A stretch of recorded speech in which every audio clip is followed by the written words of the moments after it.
Hello दोस्तों, आज की वीडियो में जानेंगे भारत के 10 महान शासक जो कभी भी किसी के सामने झुके नहीं और अपनी वीरता और गाथा के लिए हमेशा भारतवर्ष में आज भी याद किए जाते हैं। भारत महान शासकों का देश रहा है। अलग अलग काल में एक से बढ़कर एक राजाओं ने भारत पर राज किया है और आज हम आपके साथ ऐसे ही 10 शासकों की वीरता की वीडियो लेकर आए हैं। इस जानकारी के लिए वीडियो के अंत तक जरूर बने रहें और जो न्यू यूजर हैं प्लीज सब्सक्राइब कर दें। इस वीडियो को शासक के द्वारा विस्तार किए गए राज्य की सीमा और उनका भारत की जनता और देश की संस्कृति पर जो असर हुआ है उसे ध्यान में रखकर बनाया गया है। यह वीडियो शासनकाल के समय के अनुसार तैयार की गई है, यानी चुने गए सबसे पुराने शासक को सबसे पहले दिखाया गया है और बाद में आने वालों को बाद में रखा गया है। नंबर 1 पर आते हैं अजात शत्रु। अजात शत्रु मगध पर राज्य करते थे और वह हर्यक वंश थे। उनके पिता सम्राट बिंबिसार थे। अजातशत्रु ने अपने पिता को बंदी बनाकर सत्ता हासिल कर ली। अजातशत्रु बुद्ध और महावीर के समय में हुए और उन्होंने उन्हें पूर्ण रूप से संरक्षण दिया। अजातशत्रु ने वज्जी को हराकर वैशाली जैसे बड़े राज्य पर नियंत्रण प्राप्त किया। अजातशत्रु ने अपने भाई जो कि खोसला राज्य के राजा थे, उन्हें हराकर खोसला पर भी आधिपत्य हासिल किया। अजातशत्रु के समय में मगध मध्य भारत का एक बहुत ही बड़ा शक्तिशाली राज्य था। नंबर 2 पर आते हैं चंद्रगुप्त मौर्य। मौर्य वंश के संस्थापक चंद्रगुप्त को भारत के पहले अहम राजा के रूप में जाना जाता है। चाणक्य रूपी महान रणनीतिकार को गुरु के रूप में पाने के बाद उन्होंने अपना अभियान शुरू किया और 20 वर्ष की अल्प आयु में ही युद्ध जीतने शुरू कर दिए थे। अलेक्जेंडर के भारत पर आक्रमण का विरोध करने में वह पूरी तरह सक्षम थे। बालक के रूप में चंद्रगुप्त को चाणक्य ने तक्षशिला में देखा था।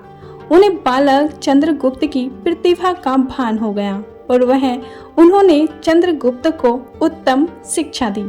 बड़े होने के बाद चंद्रगुप्त ने नंद वंश का नाश करके अपना राज्य शुरू किया। उन्होंने मगध पर भी कब्जा कर लिया और पश्चिम में ईरान तक अपना राज्य बढ़ा लिया। उस समय अलेक्जेंडर का सेनापति सेल्यूकस वहां राज्य करता था। चंद्रगुप्त ने उसे युद्ध में हराकर बहुत सा राज्य वापस ले लिया। नंबर 3 पर आते हैं सम्राट अशोक। अशोक महान एक ऐसे शासक थे जिनका राज्य अफगानिस्तान से लेकर बर्मा तक और कश्मीर से लेकर तमिलनाडु तक फैला हुआ था। उनकी राजधानी पाटलिपुत्र थी। अशोक को भारत के इतिहास में सबसे शक्तिशाली राजा माना जाता है। अशोक मौर्य वंश के तीसरे शासक थे। अशोक अपने शुरुआती दिनों में बहुत ही कठोर शासक थे, इसलिए उन्हें चंड अशोक कहा जाता था। परंतु कलिंग युद्ध में लाखों लोगों की मृत्यु को देखकर उनका हृदय परिवर्तन हो गया और उन्होंने विस्तार का अपना अभियान छोड़ दिया। बौद्ध धर्म को विदेशों में फैलाने में सम्राट अशोक ने बहुत बड़ा योगदान दिया। भारत का राष्ट्रीय प्रतीक और झंडे का चक्र अशोक स्तंभ से लिया गया। नंबर 4 पर आते हैं समुद्रगुप्त। समुद्रगुप्त राजवंश के वह राजा थे जिन्होंने अपने पूरे जीवन काल में कभी कोई युद्ध नहीं हारा। अपने पुत्र विक्रमादित्य के साथ मिलकर उन्होंने भारत के स्वर्ण युग की शुरुआत की। उन्होंने ही मुद्रा का चालन किया और स्वर्ण मुद्राएं बनवाई। उनके राज्य में भारत का सांस्कृतिक उत्थान हुआ। नंबर 5 पर आते हैं राजा चोल। दक्षिण में जितने राजा हुए हैं उनमें से सबसे ताकतवर थे राजा चोल। उन्होंने दक्षिण में अपना शासन बनवाया और अपना प्रभाव श्रीलंका तक फैलाया। हिंद महासागर के व्यावसायिक समुद्र मार्गों पर चोल वंश का प्रभाव साफ तौर पर था और उनकी अनुमति के बिना यहाँ को व्यापार नहीं कर सकता था। उन्होंने 100 से ज्यादा मंदिर बनवाए, जिनमें से सबसे उत्तम और ऐतिहासिक है तंजौर का शिव मंदिर, जो यूनेस्को द्वारा वर्ल्ड हेरिटेज साइट घोषित किया जा चुका है। नंबर 6 पर आते हैं कृष्णदेव राय। दक्षिण के महान राजा कृष्णदेवराय विजयनगर के शासक थे। उन्होंने दक्षिण भारत में मुगल शासक की बढ़त को रोक दिया और बहुत से मंदिर बनवाए। कृष्णदेवराय तुलुक वंश के तीसरे शासक थे। उन्होंने गोलकोंडा के सुल्तान और ओडिशा के राजा को परास्त कर के अपने राज्य का विस्तार किया। कृष्णदेवराय को उस समय के सबसे ताकतवर हिंदू राजाओं में माना जाता है। उनके प्रभाव के कारण बाबर ने कृष्णदेवराय के राज्य पर आक्रमण नहीं किया। नंबर 7 पर आते हैं महाराणा प्रताप। मुगल काल में जब राजपूताना के अन्य शासकों ने मुगलों के साथ संधि कर ली थी, तब मेवाड़ की भूमि पर जिस सूर्य का उदय हुआ था उसका नाम था महाराणा प्रताप। माता से मेवाड़ी परंपरा और शौर्य की गाथा सुनकर प्रताप का मन बचपन से ही मातृभूमि की भक्ति में लग गया और उन्होंने अपना जीवन राष्ट्रकुल और धर्म की रक्षा के लिए अर्पित कर दिया। अकबर से पराजित होने और जंगलों में भटकने के बाद भी उनका साहस नहीं टूटा और महाराणा ने चित्तौड़गढ़ वापस प्राप्त किया और राजपूतों की शान फिर से बढ़ाई।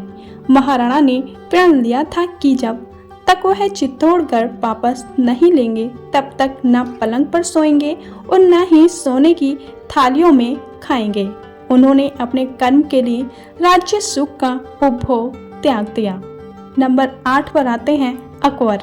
अकबर मुगल वंश के तीसरे शासक थे। उनका शासन गोदावरी नदी के उत्तर में लगभग पूरे भारतीय उपमहाद्वीप पर था। अकबर ही एक ऐसा राजा था जिसे हिंदू मुस्लिम दोनों ही धर्मों के लोगों से बराबर स्नेह और सम्मान मिला। विशाल मुगल राज्य को एकजुट करने के लिए अकबर ने अपने साम्राज्य भर में प्रशासन की एक केंद्रीकृत प्रणाली की स्थापना की और हारे हुए राजाओं के यहाँ शादी की कूटनीति द्वारा संभावित विद्रोह को खत्म किया। नंबर 9 पर आते हैं शिवाजी महाराज। शिवाजी शाहजी भोसले मराठा शासन के बहुत ही लोकप्रिय और सफल शासक हुए। उन्होंने बहुत ही कम उम्र में गोरिल्ला युद्ध कला में महारत हासिल कर ली थी। छोटी उम्र से ही उनमें देशभक्ति की असीम भावना थी और उन्हें मुगल शासक बिल्कुल भी पसंद नहीं थे। वे एक कुशल नेता, सफल राजनीतिक और चतुर रणनीतिकार थे। उनमें उत्तम समय में उनके पास 1 लाख से भी ज्यादा सैनिक मौजूद थे। उन्होंने अपनी युद्ध कला के नियम अपने शिवाजी सूत्र में लिखे हैं। उन्होंने राजकाज के काम के लिए पर्शियन भाषा की जगह मराठी और संस्कृत का उपयोग करने का नियम बनाए। नंबर 10 पर आते हैं महाराजा रणजीत सिंह। सिख शासक की शुरुआत करने वाले महाराणा रणजीत सिंह ने 19वीं सदी में अपना शासन शुरू किया। उनका शासन पंजाब प्रांत में फैला हुआ था और उन्होंने दल खालसा नामक एक संगठन का नेतृत्व किया था। उन्होंने छोटे गुटों में बटे हुए सिखों को एकत्रित किया। उनके बाद उनके पुत्र खंड सिंह ने सिख शासक की कमान संभाली। महाराजा रणजीत सिंह ने मिसलदार के रूप में अपना लोहा मनवा लिया था और अन्य मिसलदारों को हराकर अपना राज्य बढ़ाना शुरू कर दिया था। पंजाब क्षेत्र के सभी इलाकों में उनका कब्जा था। पूर्व में अंग्रेजों के और पश्चिम में दुरानी के राज्य के बीच में उनका राज्य था। रणजीत सिंह जी ने पूरे पंजाब को एक किया और सिख राज्य की स्थापना की। महाराजा रणजीत ने अफगानों के खिलाफ कई लड़ाइयाँ लड़ी और पेशावर समेत पश्तून क्षेत्र पर अधिकार कर लिया। ऐसा पहली बार हुआ था कि पश्तूनों पर किसी गैर मुस्लिम ने राज किया हो। उसके बाद उन्होंने पेशावर, जम्मू कश्मीर और आनंदपुर पर भी अधिकार कर लिया। ब्रिटिश इतिहासकारों से जीटी व्हीलर के अनुसार अगर वे एक पीढ़ी पुराने होते तो पूरे भारत को जीत लेते। दोस्तों, तो ये थी भारत के प्रभावशाली 10 राजाओं की वीडियो। निश्चित रूप से भारत ने कई अन्य महान राजाओं का शासन देखा है और संभव है कि कुछ मायनों में वे यहाँ दिए गए राजाओं की वीडियो से बेहतर हों। यदि आप उनके बारे में हमें बताना चाहते हैं तो कृपया करके कमेंट बॉक्स में जरूर बताएं और ऐसी ही ऐतिहासिक वीडियो देखने के लिए हमारे चैनल को सब्सक्राइब करना ना भूलें। चलो मिलते हैं नेक्स्ट वीडियो में, जब तक के लिए अपना ख्याल रखना। धन्यवाद।